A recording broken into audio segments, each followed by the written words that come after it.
The architecture of the Republic of Ireland is one of the most visible features in the Irish countryside, with remains from all eras since the Stone Age abounding. Ireland is famous for its ruined and intact Norman and Anglo-Irish castles, small whitewashed thatched cottages and Georgian urban buildings.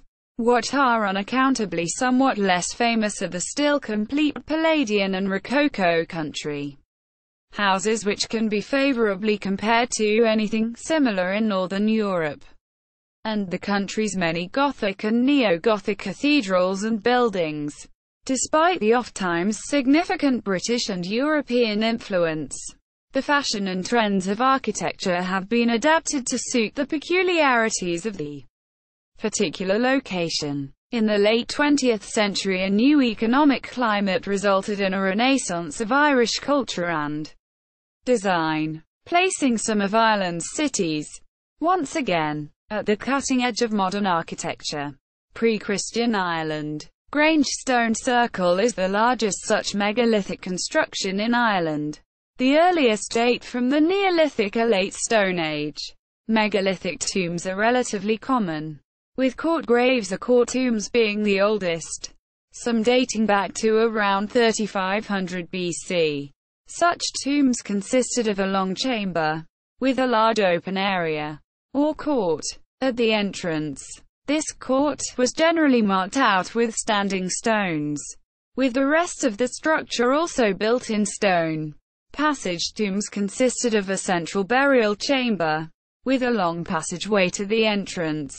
Again, standing stones were often used for the walls, with slabs of stone over the roof.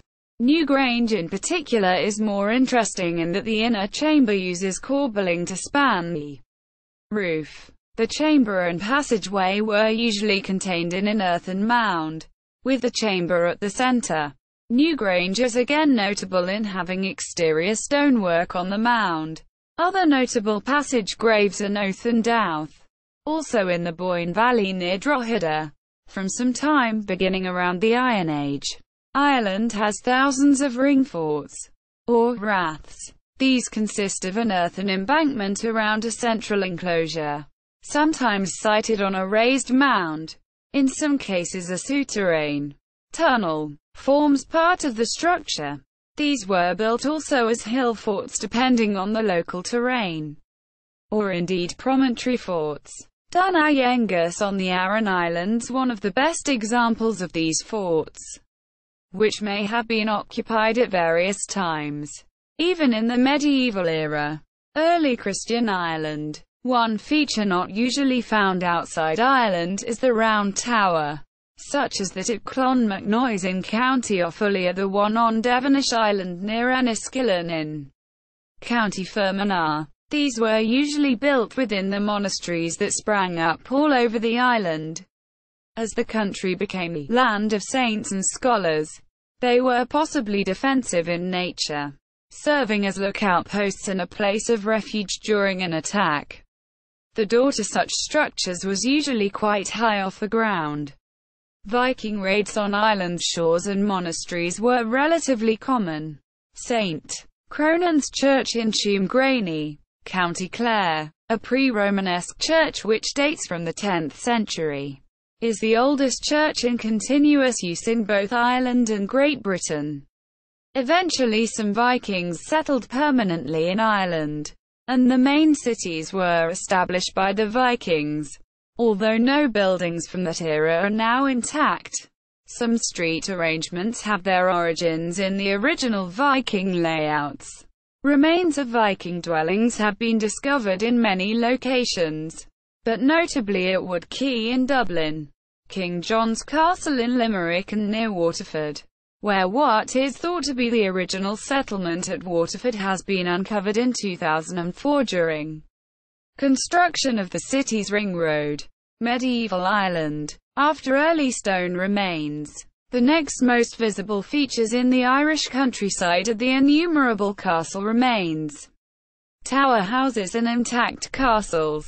Apart from well-known and restored castles such as Bunratty Castle, many unknown remains, particularly of tower houses, exist next to newer farmhouses, or again, simply in fields. Carrickfergus Castle, built by John de Courcy in 1177, as his headquarters after his invasion of Ulster, is the most perfectly preserved Norman castle on the island. The castle at Cahir is also a particularly well-preserved example. Many fine churches in Ireland were also built during this time, such as St. Canice's Cathedral in Kilkenny and St. Mary's Cathedral in Limerick. Most common was the Romanesque style, as seen at Cormac's Chapel on the Rock of Cashel, and at Clonfert Cathedral in Galway. It was the Normans who brought the Gothic style to Ireland, with such buildings as Christ Church and St. Patrick's Cathedral in Dublin. Some of Ireland's main cities were built up and fortified before and during the medieval period. Limerick remained a walled city until the 18th century, while Derry's medieval walls still stand today. Such features as King John's Castle were built as major fortifications. Cork and Galway flourished as seaports, with the establishment of extensive quays in those cities, as well as Limerick and Dublin. Many ancillary buildings were built, such as granaries, storehouses, administration buildings. Some were replaced, rebuilt or removed. Many remaining port facilities date from more recent centuries. The Restoration and after. In the early 18th century, classical Palladian architecture swept through Ireland. The driving force behind this new fashion was the Irish architect Edward Lovat Pearse. Pearse, born in County Meath in 1699, had studied architecture in Italy, before returning in 1725 to Ireland to oversee, and later, almost co-design Ireland's first Palladian mansion, Castletown House. Castletown House was a milestone in Irish architecture, designed originally by the Italian Alessandro Galilei, circa 1717, in the manner of an Italian town palazzo, for Ireland's most influential man, the politician-speaker William Connolly. It set a new standard and fashion in Irish architecture. The original architect had returned to Italy before the first stone was laid. Subsequently, the Irish Pearse was responsible not only for the construction, but modification and improvement to the original plan. From the mid-1720s onwards, almost every sizable building in Ireland was cast in the Palladian mould. Through Castletown and his later work, including the Irish Houses of Parliament, Pearse had firmly established many of the Italian architectural concepts in Ireland. Following Pearse's death in 1733, his protégé Richard Castles, also known as Richard Castle, was to design many of Ireland's finest buildings in a similar, if not more robust, form of Palladian. Many fine country houses were built in the Palladian style around the country by the rich ascendancy in Ireland. Some, such as Leinster House and Rossborough House, illustrated above, were among the finest examples of Palladian architecture. Palladianism in Ireland often differed from that elsewhere in Europe because of the ornate rococo interiors, often with stucco by Robert West and the Lafroncini brothers. Although many of these mansions, such as Pearse and Castle's joint design Summerhill House, were destroyed in the numerous Irish rebellions.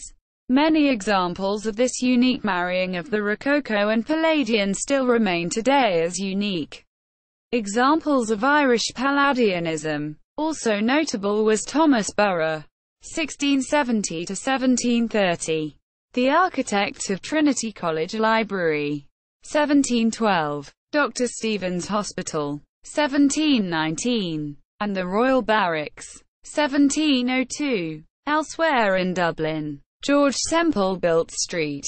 Patrick's Hospital, 1747, and Thomas Cooley the Royal Exchange, 1769, now City Hall, Georgian Ireland. In the later half of the 18th century, One of the most important architects in the country was the London-born James Gandon.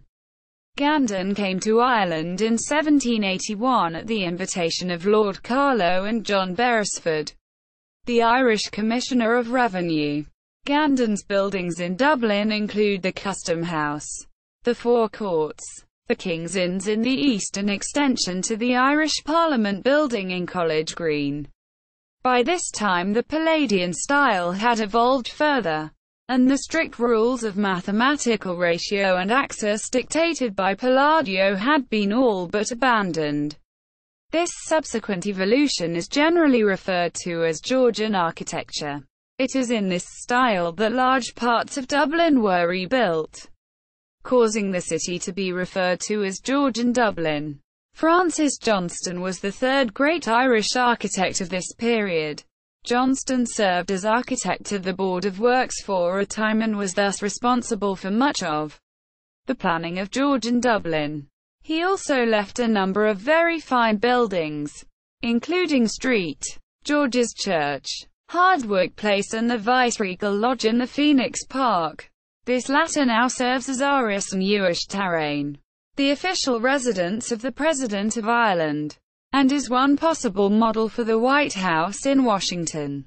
Leinster House also claims this distinction, and the neoclassical Castle Cool in County Fermanagh, designed by James Wyatt, bears an even greater similarity. In addition to these large-scale buildings, the defining characteristic of Georgian city planning was terraces and squares of elegant family homes. In Ireland, many of these became tenements during the course of the 19th century, and a significant proportion were demolished as part of various 20th-century slum clearance programs. However, many squares and terraces survive in both Dublin and Limerick. Of particular interest are Perry Square in the latter city and Merrion Square in the former. Some smaller towns in Ireland also have Georgian architecture of interest, such as the fine Georgian squares and terraces of Mountmelloch, County Laois, and Burr, County Offaly, which is a designated Irish heritage town. Near the end of George III's reign, one of Ireland's most famous Georgian buildings was completed. The GPO was built in 1814 and located on Dublin's main street, O'Connell Street. Designed by Francis Johnston, the building's most striking feature is its hexastyle Ionic portico. Above the building are three statues representing Fidelity, Hibernia and Mercury. The interior is made up largely of a postal hall with a high ceiling. The building has been largely rebuilt since its original construction, mainly due to severe damage incurred in the Easter Rising in 1916. To enhance the new buildings and cope with larger traffic volumes, the Wide Streets Commission was established in 1757.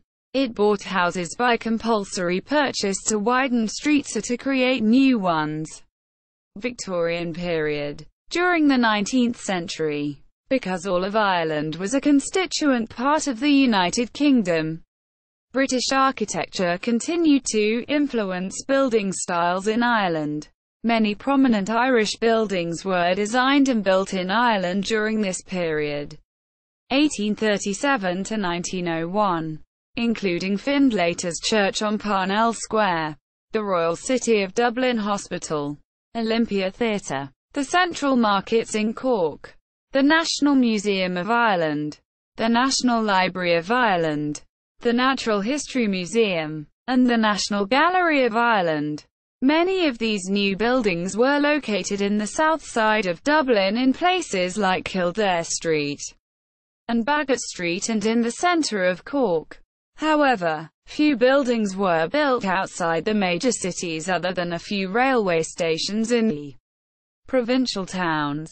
During the Victorian period, many new statues were erected in Ireland, particularly in Dublin, Belfast and Cork. These included several rather elegant statues of figures such as Queen Victoria, Daniel O'Connell and Henry Grattan. One of Ireland's finest Victorian buildings is the cathedral dedicated to St Mary at Killarney. It is built in a neo-Gothic style known as thatched Gothic, so called because the cathedral has many long, slender lancet-shaped windows with acutely pointed arches. The architect was August Pugin, one of the greatest of Victorian architects. The cathedral, begun in 1842, funded by public subscription, and interrupted by the horrors of famine, was finally dedicated in 1855. The design is typical of Irish Gothic. It blends Corinthian and Doric orders and is decorated with Sicilian marble and constone. The cathedral is crowned by a spire of 280 feet, 85 meters. Pugin's work was eminently suited to Ireland. A convert to Roman Catholicism, he believed Gothic architecture to be the only style suitable for religious worship and attacked the earlier neoclassical architecture as pagan and almost blasphemous. This philosophy, embraced by the Church in Ireland at the time, helped to popularise the Gothic style in Victorian Ireland. 20th century, present. In the 20th century, Irish architecture followed the international trend towards modern, sleek and often radical building styles, particularly after partition and the independence of most of Ireland as the Irish Free State in the early 1920s. Two major exceptions to this were the Royal College of Science for Ireland, now government buildings, on Upper Merrion Street in central Dublin, and Parliament buildings at Stormont in East Belfast, both built in more traditional architectural styles. New building materials and old were utilized in new ways to maximize style, space, light and energy efficiency. 1928 saw the construction of Ireland's first all-concrete Art Deco church in Turner's Cross, Cork. The building was designed by Chicago architect Barry Byrne and met with a cool reception among those more accustomed to traditional designs. In 1953, one of Ireland's most radical buildings, Bus Éireann's main Dublin terminal building, better known as Busaras, was completed. It was built despite huge public opposition, excessive costs, over £1 million, and even opposition from the Catholic Church. Michael Scott, its designer, is now considered one of the most important architects of the 20th century in Ireland. However, the original structure has become dilapidated and dated. The main proponent of brutalist architecture in 1970s Dublin was Sam Stevenson, who designed the Civic Offices, 1979, and the Central Bank of Ireland, 1980. In 1987, the government started to plan what is now known as the IFSC. The complex today houses over 14,000 office workers. One of the most symbolic structures of modern Irish architecture is the Spire of Dublin, completed in January 2003. The structure was nominated in 2004 for the prestigious Stirling Prize. A significant change in Ireland's architecture has taken place over the last few years, with a major move from 1- and 2-story buildings to 4-, 5-, and 6-story apartment and office blocks. There are currently 3 buildings in planning that would eclipse the island's current tallest building record, held by St John's Cathedral in Limerick. These include the U2 building, Players Mill and the Tall building, all of them in Dublin. Vernacular architecture. The thatched roof cottage and black house have a tradition dating back 9,000 years. Now considered quaint, thatched cottages are often rented out for tourists on holidays. A characteristically exuberant vernacular expression is often found in shop fronts throughout Ireland. Patrick O'Donovan has observed that in the 19th century there was a brilliant explosion of domestic architecture born of the opportunities that plate glass, Art Nouveau and classical and Gothic themes all offered up at the time. In Ireland, he wrote, The villages were not the places where people lived, but where they came for supplies and, most regularly, to attend church. Yet the shops did almost everything that the church could not do, and offered an alternative, perhaps, to the latter's solemnity. Quote, notes and references. Bibliography. Becker, Annette, and Wilfried Wang. 20th Century Architecture. Ireland. Prestel. 1997. ISBN 3-7913-17199-9. Craig, Maurice. Dublin 1662–1860. Alan Figgis. 1980. ISBN 0-900372-91-5. McParland, Edward. A New Way of Building. Public Architecture in Ireland. 1680–1760. Yale University Press. 2001. ISBN 0-300-09064-1.